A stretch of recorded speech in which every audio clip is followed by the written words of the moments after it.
Yes. What's going on? What's going on, everybody? Welcome to another episode of the Lion's Den with Seth. I'm Seth here. We got Big Herm and Miss Danny. Miss Danny, what's going on? How you doing this fine Sunday, ma'am? You know what? I'm doing all right. Been doing a lot of grinding, a lot of my head down, just grinding things out. But it's a good Sunday. Okay, good. What about you, Big Herm? What you got popping, bro? What's going on? Man, I made an interesting post on my page. Mm-hmm. The weight you were when you first joined the military and the weight you are currently. Okay. Did you see that post? No, I ain't see that. What's going on? So how close are you? What? The weight I was when I first joined the military, 170. Yeah. The weight I am now is 300. Goodness gracious. Soon as I post that, man, everybody want to give me advice, dog. Why? Why Are can't you serious? I get 300 pounds, man? Oh my! I feel like that might be a good thing. You got the family eating good. Life is good. You're thriving. That's what I'm talking about, Danny. That's crazy, man. You know what? I think, I was around 160 when I joined. And man, like, wait, 220 now? That's crazy. My goodness, man. I don't know where it came from. We go blame it on stress. You get what I'm saying? We go blame it on all of that. You know what I'm saying? But you know, there's this song out called Dog Tooth. You ever heard it? No. By the creator, but he says men always want to tell women what to do, with their lives, but they got a beer gut, don't want to take advice. Oh, they want to give advice to women, but they wouldn't take advice from a man with a lean gut. Do you get what I'm saying? So it's weird. Like it always go out there, but when it's time to receive it, it's crazy. Right. But yeah, man. But look, this weekend, man, it's just been relaxing and just chilling, reflecting. You get what I mean? Finding out what it is. What can you do as individuals to learn, love, and grow? You get what I'm saying? How do you do that? And so that kind of brings us to this section, this segment of today, the generational differences. All right, ladies and gentlemen. So we're going to be talking about a multitude of things, like growing up in the 80s, okay, or 90s, all right, and the role of the internet in child development and understanding today's society and how it affects modern children. All right. Now, again, are we subject matter experts? Nah, but we got kids living in this mess right now. So we encourage you all to do one thing in particular before we get real deep into the conversation. I'm going to put this link in the chat, okay, so that you can go to our page on YouTube, right? Because this is just an introduction. However, before we go into it all, we want you to go and subscribe and follow us there on YouTube. So it's a reason why we're doing this, ladies and gentlemen. We're doing this because we want to centralize the conversation, make sure everybody is in one place at one time, one space, so that we can get this on. What's going on, Big Suggs, man? How you doing, brother? How's everything? So look, we're going to give y'all some time to go on up in there, but just general knowledge. Big Herm, you grew up when in the 80s, right? Yeah, we're the same age. So you grew up in the 80s and 90s, right? Right. Yeah. What about you, Miss Danny? 86. 86. Okay. And then we got Jabri calling from the car. Look at you, brother. So you grew up in the 90s too, 80s, 90s? I did. Born in 78, 80s baby, 90s, maybe, right? Yeah, so I graduated in 97, man. So my entire childhood was completely filled with 80s cartoons, cereal, and not being able to come in the house for the summer, right? Yeah, right. Oh, trust me, I know exactly what it is. Let me see. Somebody said y'all making me feel old. I'm the elder here, and I love it. Hey, well, look, that's my friend. Hey, friend. Well, listen, hey, it's all good. Hey, look, hey, it's better for us to be walking on the grass, pushing down on grass than pushing up on it, right? So that's a good thing. What's going on, cuz? Look at her, look at her. Hey, so we getting ready to go and do this, y'all. Click on the link because we're about to get outside of the Facebook. All right, so going over there, y'all. We about to transition on out. So what I want you to do, Miss Danny, kick us off. Tell us something about how you were raised in the 90s and what do you see as a stark difference, if you will. I actually looked some stuff up, you guys. But I will say, just being raised in a single parent household, living in different, not living, but my mom putting me in the care and responsibility of other people, I did get to see a lot because she was a single parent. I would just say my fondest memory, I think Jabri already said it, just getting out, being able to stay out late, street lights come on, then you get to go inside, drinking out of the water hose as a kid, always hanging out in packs as a kid. Things were a lot easier, being able to be out and about and feel safe. But yeah, those were the things that I can remember. And then Saturdays, you wake up to the Transformers movies, Doug's, all things Nickelodeon for me. So it's a lot of fond memories. Family sitcoms were a ritual for us. Blockbuster movies was another thing that we were, doing as a treat in my household. So all of those things are gone. But I do have some other things that I looked up. So let me know when you want to hear them. No, that's good. That's good. Big Herb. Come on, man. So what you think, man? Like, how was it when you was growing up, man? Like, what's some of those nostalgic things y'all did? Man, everything that Danny just talked about, going skating, you know what I'm saying?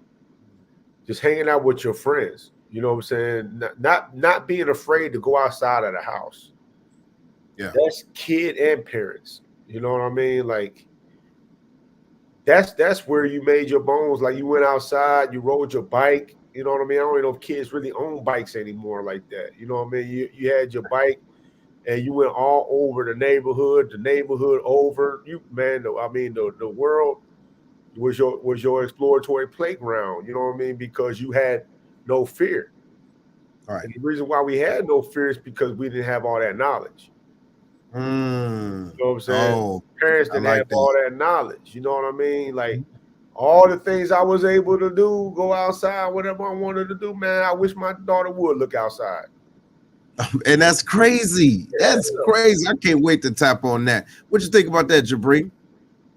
Yeah, and sorry for my absence, y'all. I'm currently working, as y'all see. I got my shirt on or whatever. But so for me, so this weekend, I didn't really do a whole lot. I was in the house doing a lot of prep work. I watched this show on Disney Plus. It's called X-Men 97. And so it's just an extenuation, and I'm a big Marvel fan. It's an extenuation of the show that used to come on in the early 90s. And when I say I was watching it, and there were so many memories that were actually taking place for me watching that.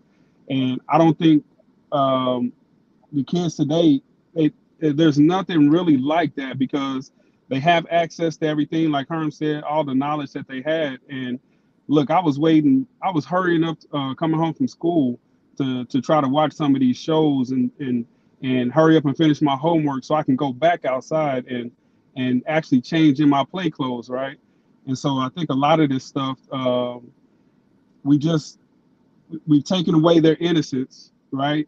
And we've given them too much knowledge without any experience, and that makes them a little, well, not even a little, a lot of just naive about a lot of different things. Because I know, these kids nowadays, they're so book smart and they think they know everything and they have so much access to information.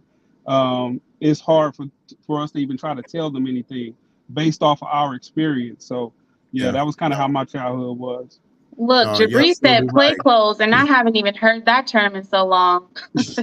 Yeah, hey, play clothes, look, you play shoes, all that. But at the same time, think about it though, y'all. This generation, or even not even this one, even the one prior to that, they didn't have that, as an option because play was different. You get what I mean? Play was different. And to your point, same thing, man, from the skating to the cartoons, the big bowl of cereal. You get what I mean? Waking up early on Saturday just to watch cartoons and don't do anything until after 12, for real, right? Because that's when everything started getting serious and stupid. You get what I mean?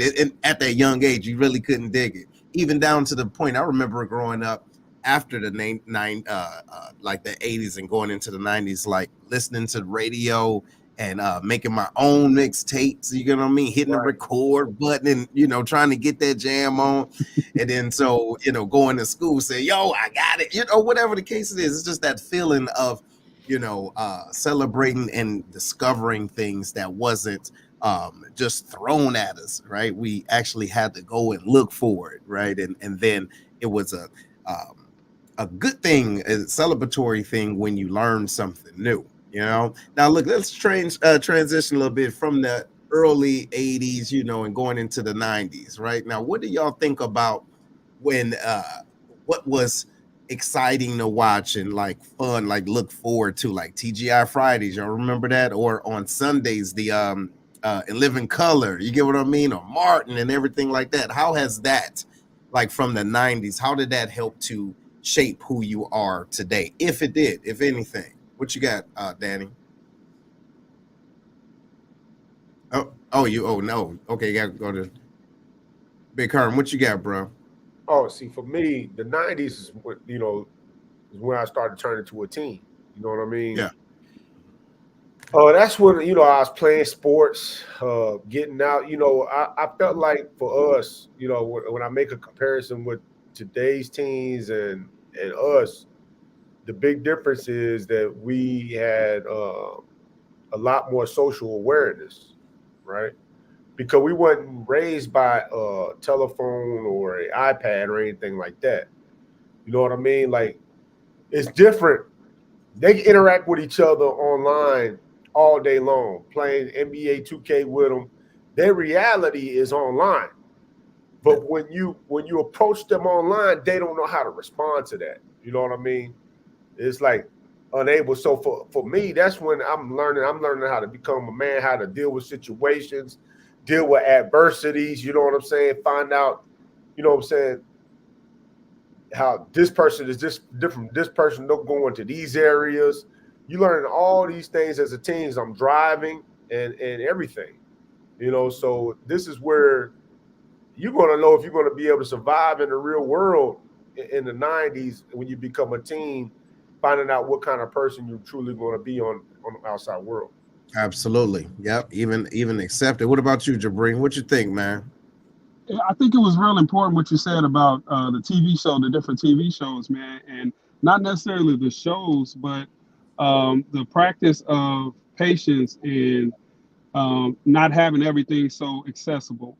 And so because we had to wait a whole week, it taught us to be able to use our imaginations and do other stuff. And so I couldn't sit there and binge watch on Netflix 12 episodes in one day. And then now I'm bored. You know what I mean? Because you hear that a lot from these kids nowadays. Hey, I'm bored. If I ever told my mom I was bored, she was going to find something that required manual labor for me to actually take care of, right?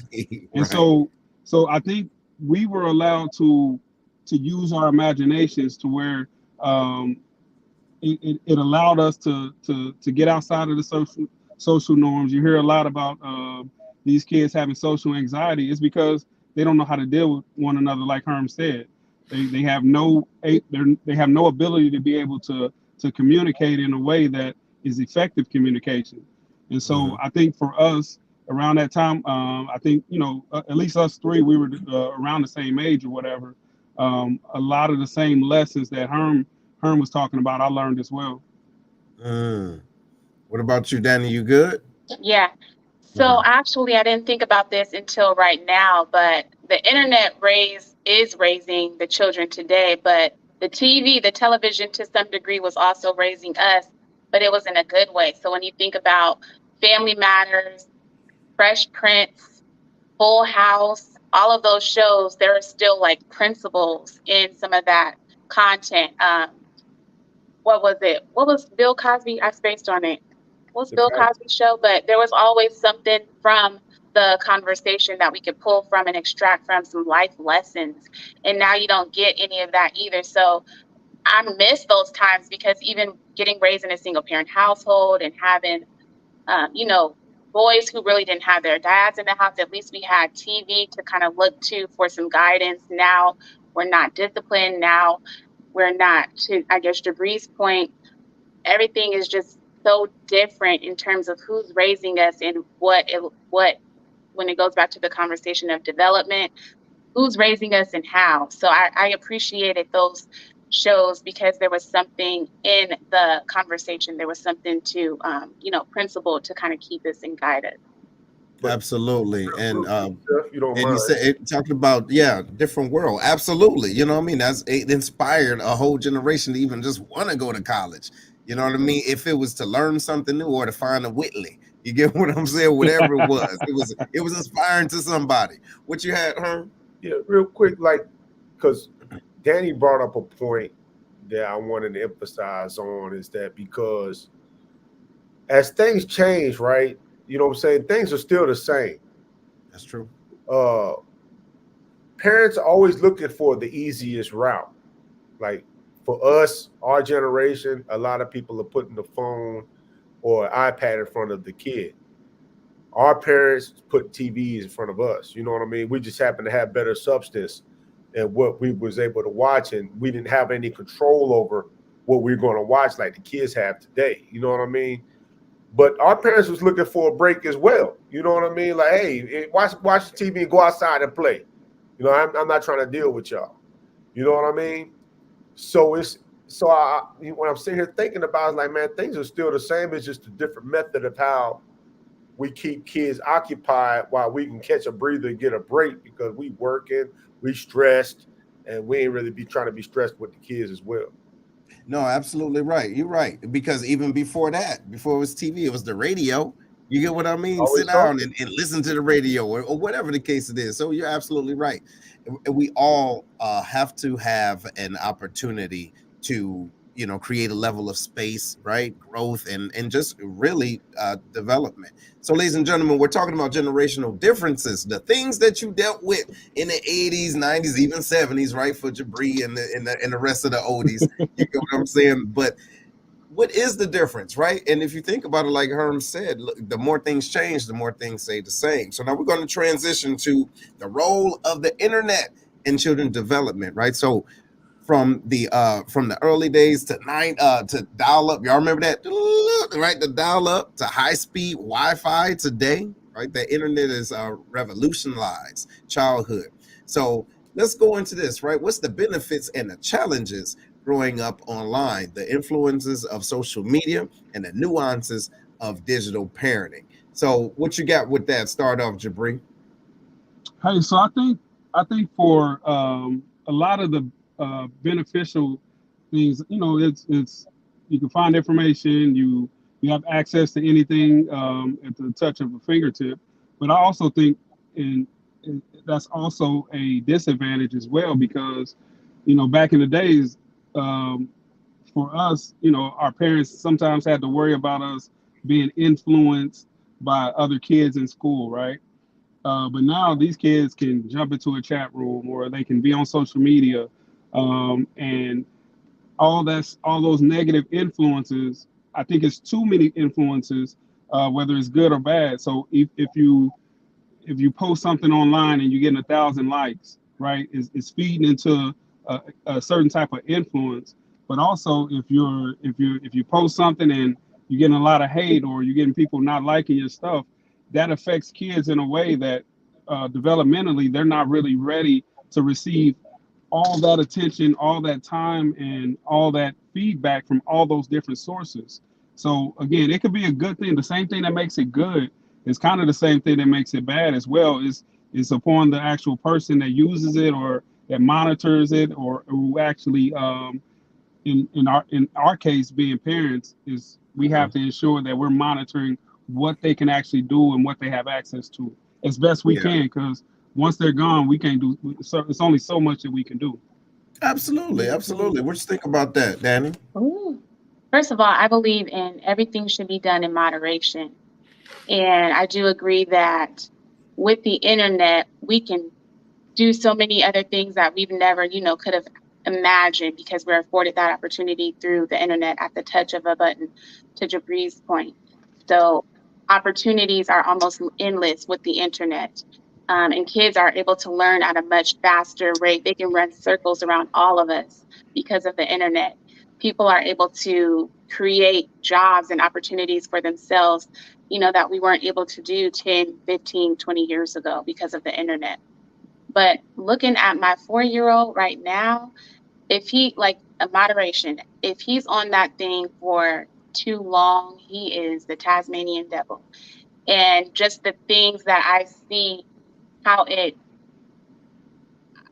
if I'm being honest, just like because kids are now, even the cartoons and stuff that they watch, even on the YouTube, when you think some of the things that you would put in front of them are okay for them to watch, they're still being subjected to a lot of different signals and conditioning and messages through the stuff that they're watching on the internet. So you do have to be careful.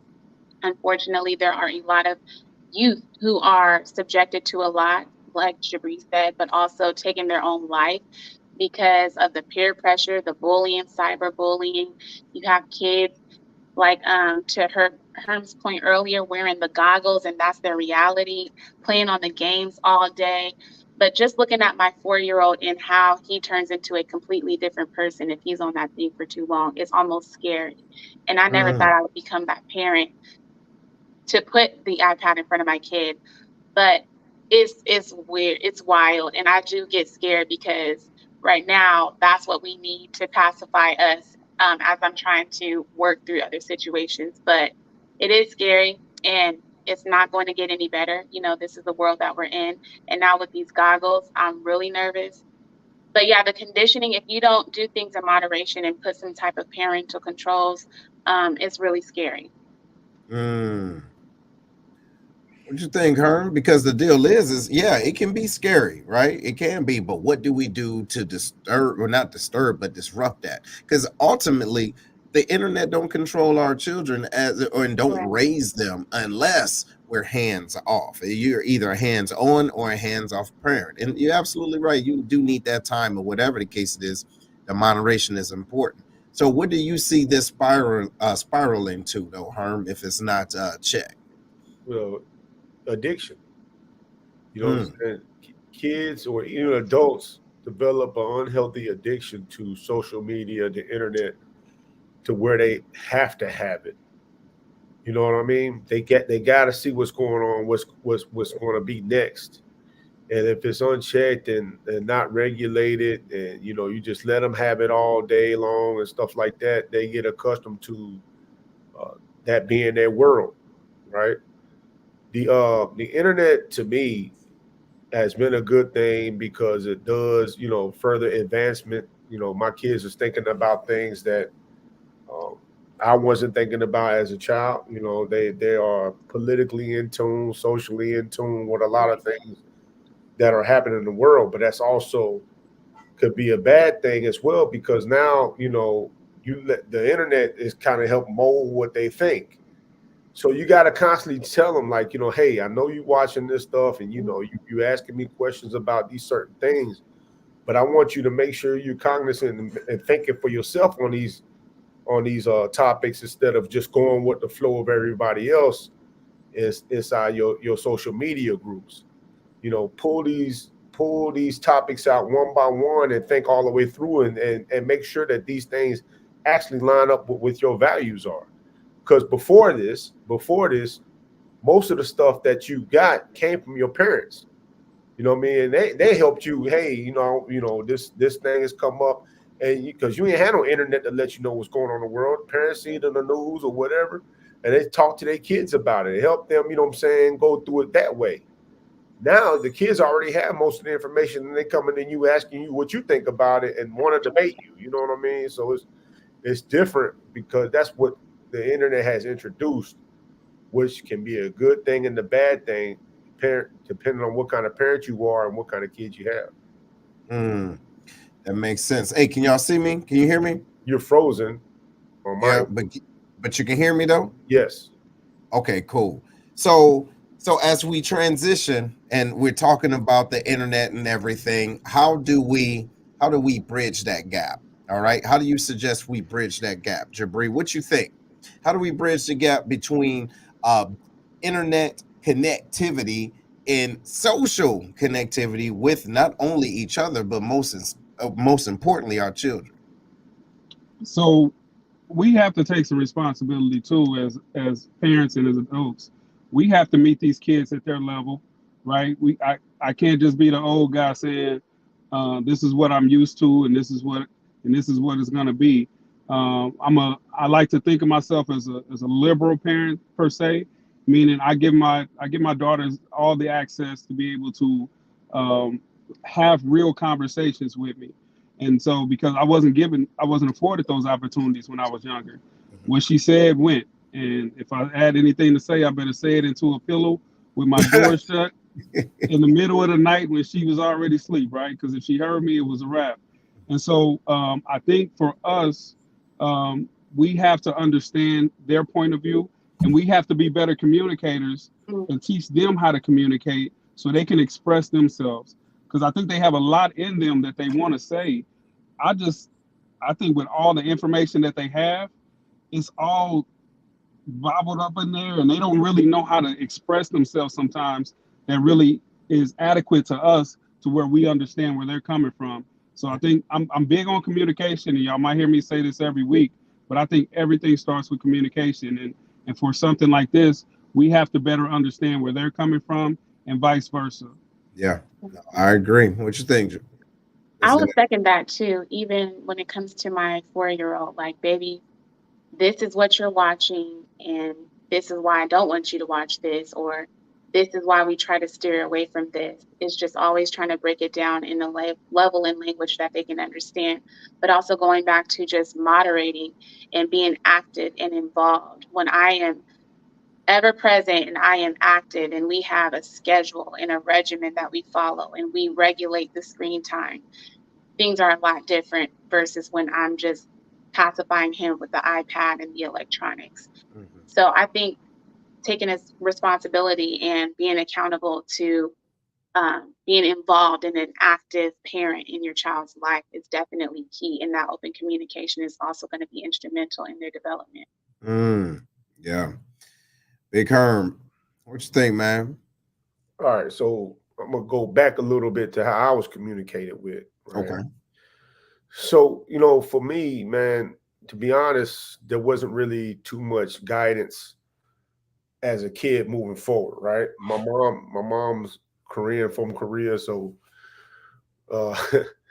just imagine having a big cultural difference with your own parent.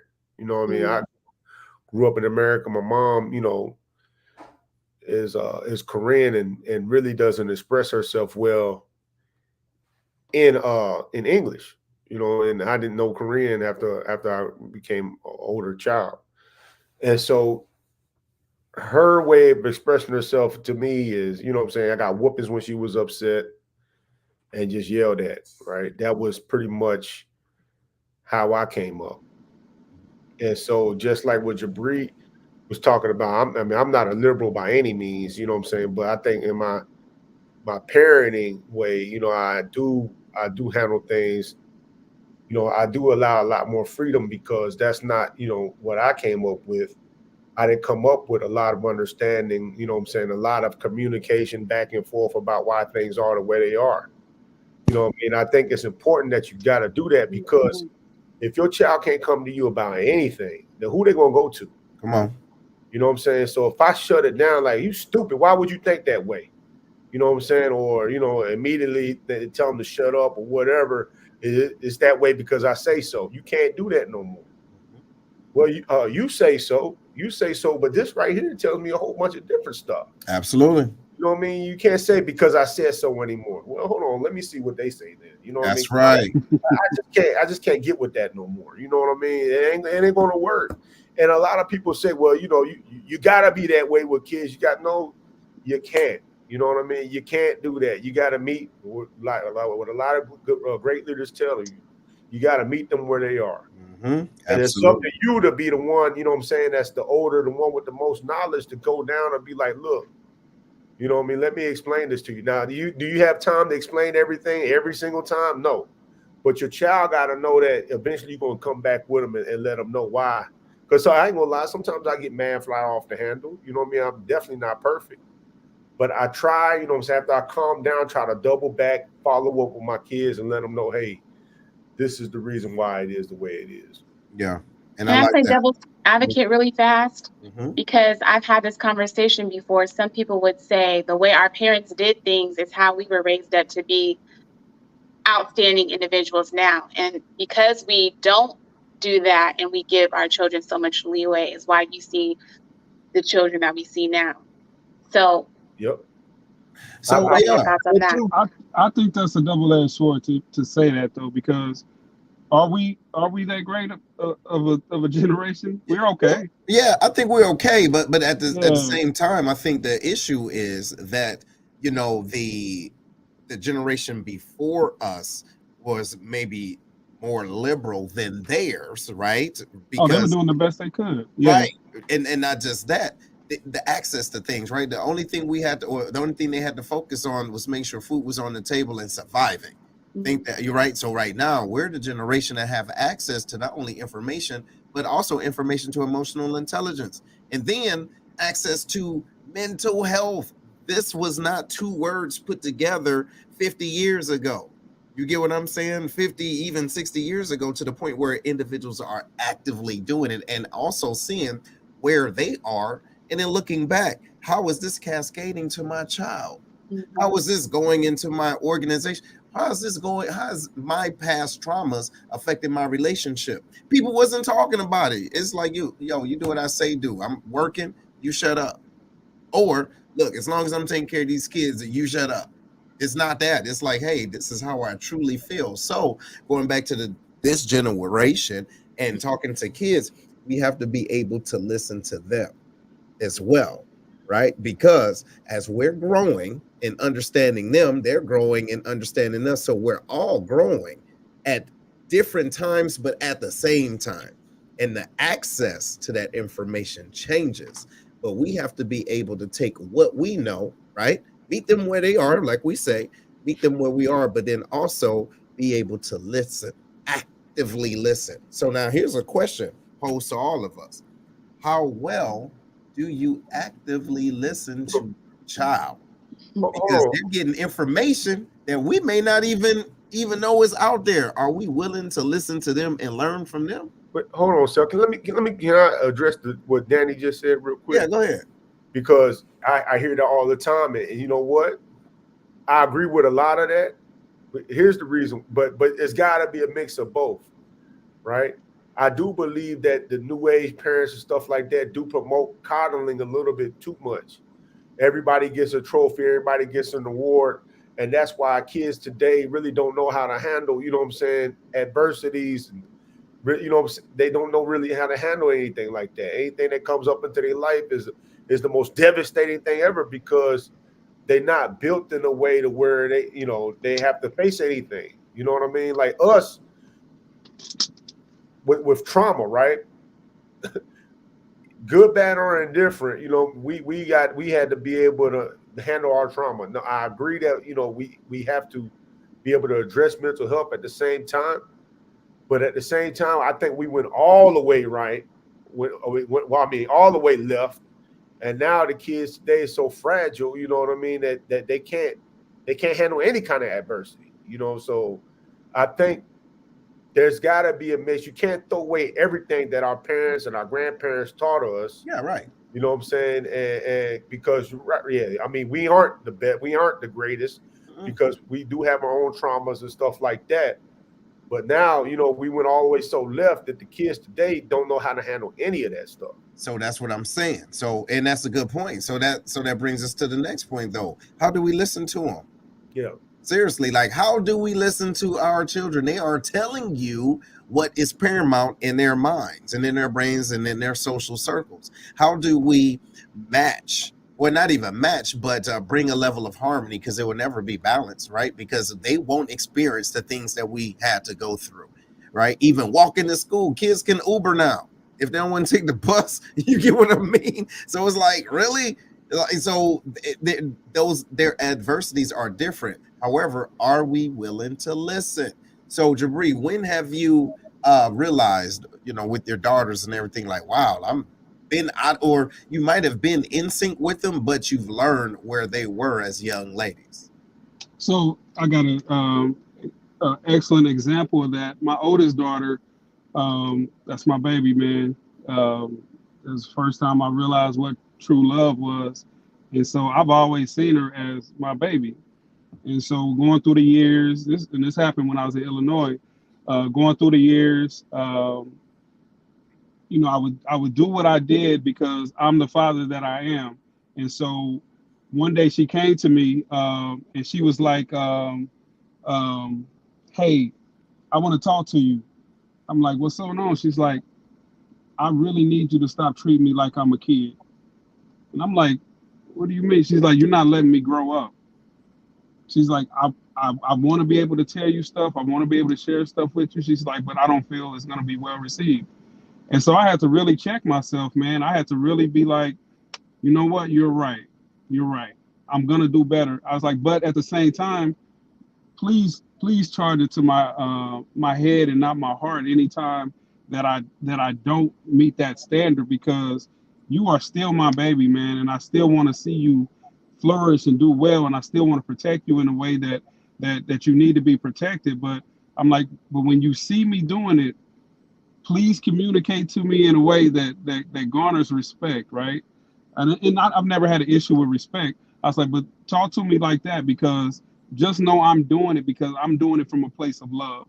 And so once we had that conversation, man, she completely understood where I was coming from, and we've been flourishing ever since. Outstanding, outstanding. All right, Herm, you next. You got the more younger, you know, younger than Jabri's daughters. What about you? Man, this was the tough one for me, you know what I mean? Because I really had to learn as I go, you know. So for me, it was, I had to learn, you know what I'm saying, to stop yelling down on them and stuff like that, because all it was doing was shutting them down. You know what I mean? Just yelling down, and when I'm upset, you know, I'm just expressing how upset I am, you know what I mean, without ever listening to anything that they had to say about anything. I'm a lot better at it now. Even when I'm upset, I'm a lot better at listening to them now and trying to help guide them through it and explaining why I'm upset, you know, about the decision that they made. Um, so, you know, as we move forward, they're a lot more open with me about things, you know, because before, you know, they didn't want to tell me about nothing because they just knew that all they're going to catch is a barrage of, you know what I'm saying, angry words and an angry father. I've got girls, you know what I mean? And if they can't talk to their dad about issues, that's going to equal more lost in the world. You That's know, if right. they can't come speak to me about what the problem is and get guidance from me, then they're going to seek that guidance elsewhere. Right. So it just took me a while to understand that, you know, me yelling and hollering was more about me than anything to do with them. You know, That's right. I'm getting all my anger out, but at the same time, I'm not helping my kids get through anything. They're not understanding nothing. All they understand is that their dad is yelling at them. That's it. So, Mm. so I had to remove myself out of listen to what's going on. You know, me explain why. You know, hey, you can't do it this way, and these are the reasons why. And even if you decide not to do it my way, you know what I mean, I'm gonna still be upset. But you gotta make the decision. Like, all right, I'm gonna give you an example. My daughter, she quit her job at Little Caesars, right? Okay. I told her, I said, hey, before you do that, I understand you want to quit and why you want to quit. But before you do that, make sure you line up something first. You know what I mean? Don't just go quitting the job. She messed around, just quit on them. You know what I mean? And now, you know, she was a person that was used to having money and all that. And now she don't have none. And now, you know, instead of being angry at her, I explained to her, like, see what now you see where I'm coming from and why I told you not to do it this way. Because now you about to be broke, you know what I mean? And all you had to do was line up another job before you quit this one. And she was able to understand better, you know what I'm saying? That was something that she had to learn for herself. You know what I mean? You can give a kid all the advice that you want, but just like you when you was younger and just like you now, you still sometimes have to find out if fat meat is greasy. You know what I mean? And that's what she did. Okay. Well, no, that makes sense. That makes sense. So, Danny, your children are younger, right? But are you able to truly learn from them? If so, what? Yeah. When it comes to my 4-year-old, I would just say communication with him is like, especially when I'm really frustrated, I just ask him to talk through the scenario and what made him take the actions that he took. Or when it comes to anytime which is very few far and in between, let him go to someone else's house, ask him what that experience was. How did he feel? Did everything, was everything okay? Just to give him permission in case anything was to happen for him to speak freely and be able to share that with me. When I took him out of school, letting him know the reasons why. How are you feeling at school? Do you remember that girl that was bullying you? Do you remember the kids that were hitting you? Just always asking him and walking him through each process. Yesterday, I haven't had to cuss somebody out for like 10 years, but my neighbor came up here acting a plumb fool. And so after that, I had to debrief with my son and ask him, son, you've never seen mommy react that way. How do you feel? What are you thinking? So I guess just in my own way with my child, communicating with him just to see how he's feeling and what his thought process is as we're working through every stage together. Yeah. No, that makes sense. That makes a whole lot of sense. So, I mean, so at the end of the day, it's not easy, right? Obviously, being a parent, and especially in this new generation. And like we've established, I believe we said the same thing on the head, that the more things change, the more they stay the same, So now, what do you want? Like, what type of working relationship would you say you want with your children? Right, moving into this space. For example, with my daughter, I realized that I do have to ask her certain questions and then listen to what she says, because what she say is how she feels, and not to cut her off, not to give her something else to think about at the time, right? But truly listen and actively listen.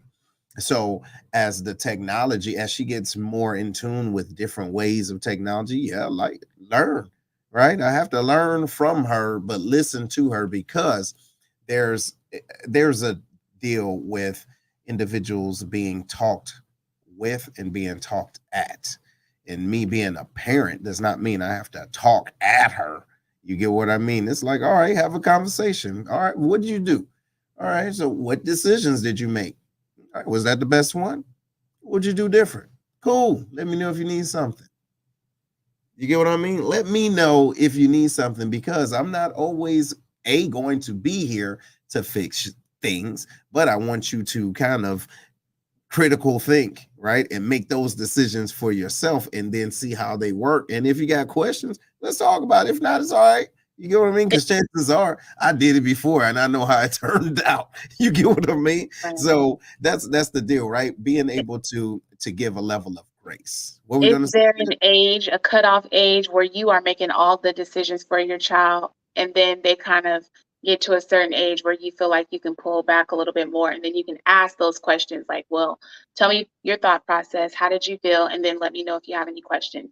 Is there a time that happens, the transition? I personally think that being in tune with your child, you can see their level of emotional intelligence. You get what I'm saying? Because if you're not in tune, you just think that I'm in this role forever, and then you can't let go. Or you might have those conversations like Jabri and his daughter say, hey, you want to stop treating me like a child, right? So you may have to. So it all depends, but you have to be in tune. What you think, Herm? I think it's. Children ain't one size fit all. You know what I mean? It's as simple as that. But you got to be able to find a time to where you are pulling back and giving your child the ability to make decisions for themselves. Because you're not always going to be in their back pocket telling them what to do. So after a while, it's just like when you supervising somebody. Let them come up with the solution and talk to you about it. and ask them, have they thought about, well, have you thought about this, this, and this? Okay, cool. Well, let's just see how it goes. You know, you of course you always going to be there to make sure they don't harm themselves or put themselves in some kind of perilous situation where it's going to be too much for them to get out of. But you got to let them take the falls, help them get up, take another fall, help them get up. You know, build that resiliency. You gotta let your child do that, so that way they know that, hey, it's okay to fail as long as I'm trying. That's right. Know, nobody's going to talk down on me because I failed. You know, life is filled with that. You got to keep encouraging. Hey, you gave it your best shot. You know, it didn't work out the way that you thought, but let's reattack it. How about this part right here? What do you think about this? Always providing guidance, but not telling them what to do. Right. You know? Mm-hmm. Mm-hmm. So what do you think, Danny? Like, what do you think you would need to see from your son as he grow and develop? Because my mother, for real, I still remember her to this day having conversations with me when I was real young, but she felt as though she can have those conversations with me. You get what I mean? So where do you think your son is right now for him to receive, or you to receive what he's saying? Well, number one, you did also ask just what kind of relationship I want to have with my kids.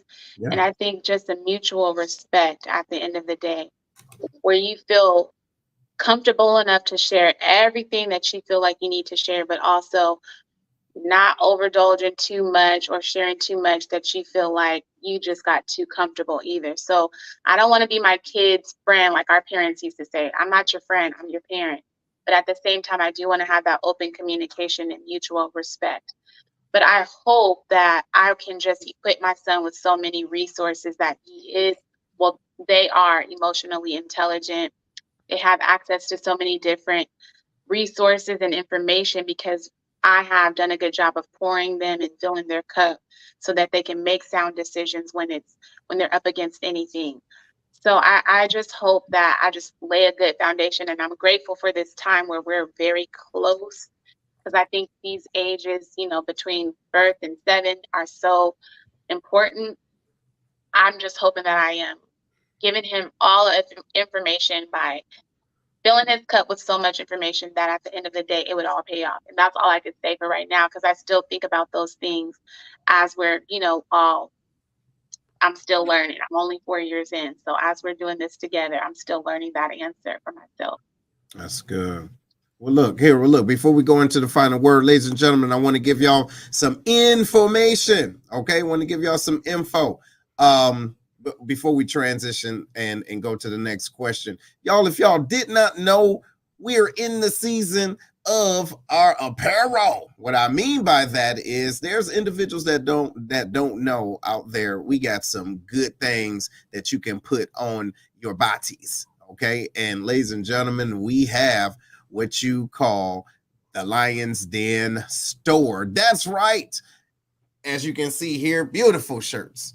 Beautiful shirts. We got even baby tees. We got onesies, ladies and gentlemen. We got hoodies for all those teenagers that just want to walk around with the hoodies. Now, you see purple. However, there's multiple colors, right? Even beach towels. And as a matter of fact, if you need some num-num juice in the morning, you can put it in your own cup. You dig what I'm saying? So if y'all love what you see and see what you love, feel free.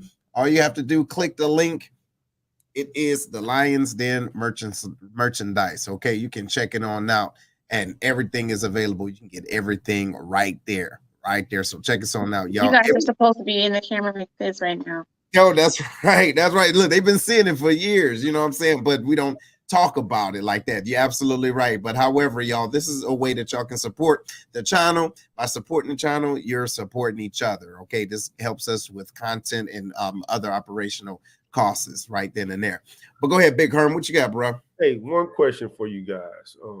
So we're all parents, coming from different backgrounds. But how do you feel like your trauma has affected your parenthood or helped molded you as a parent? That's a real good question. Go ahead, Danny. Yeah. So when I knew I was going to become a mom, I did a podcast with my mother and daughter duo podcast. We talked about mental health, generational curses, childhood trauma, and stigmas that single people face.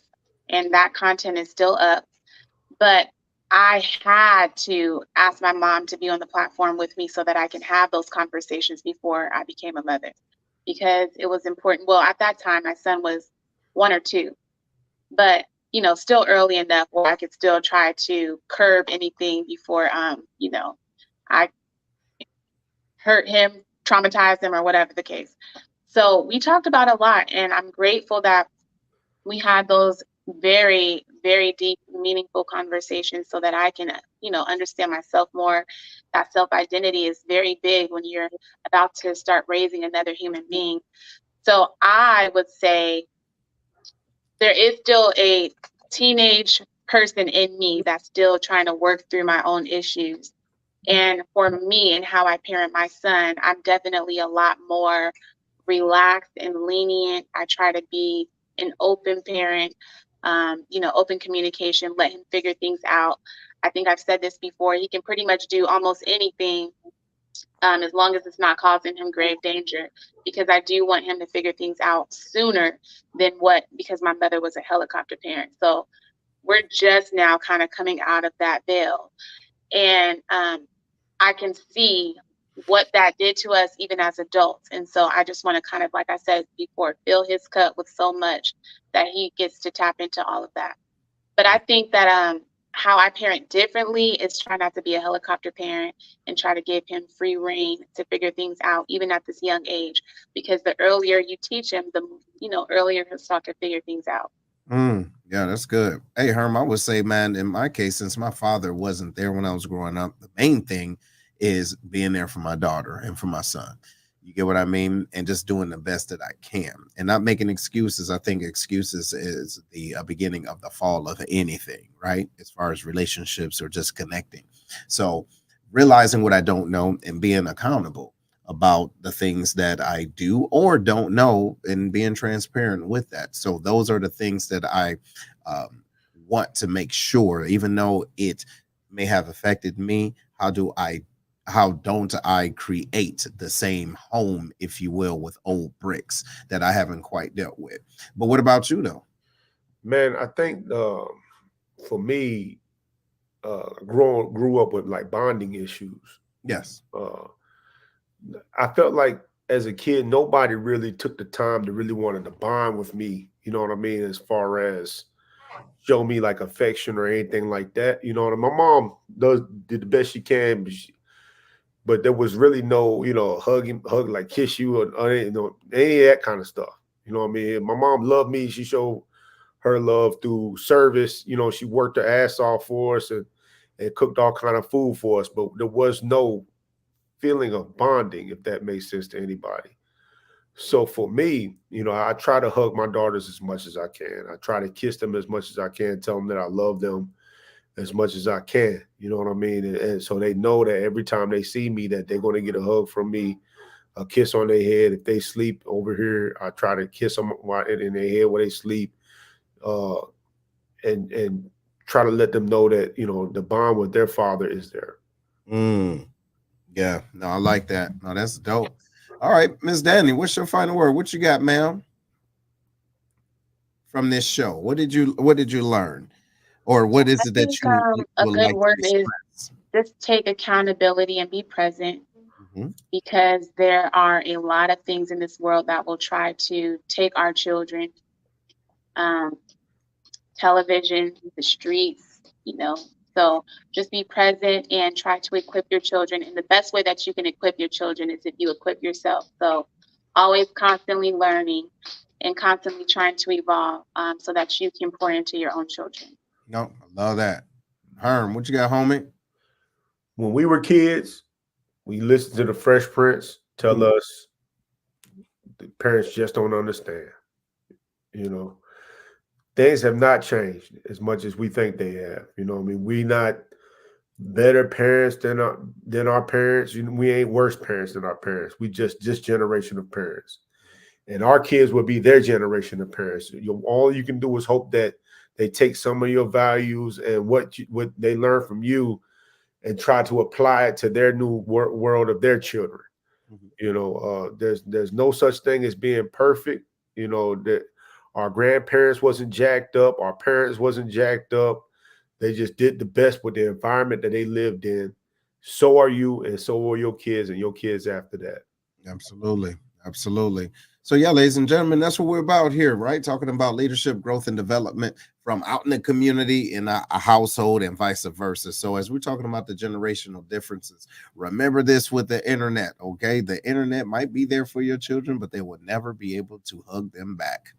Dang, didn't even think about it like that, and just till now, right? So when you have to put that tablet down just to let them know that you're around, or just to tap them on the head and say, hey, I see you, I love you. Even in the middle of the night, last night, I was doing something. No, hey, I was out in the meeting, and I got this notion, you know what? Let me just reach out to my daughter, say, hey, you know, I'm proud of you.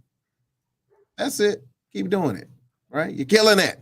And left it alone like that, right? Because you never know where our children are at and expecting or looking for external validation, wherein we should be the main source. The internet could be a resource, and that's what it should be, right, to be a resource, but we are the source.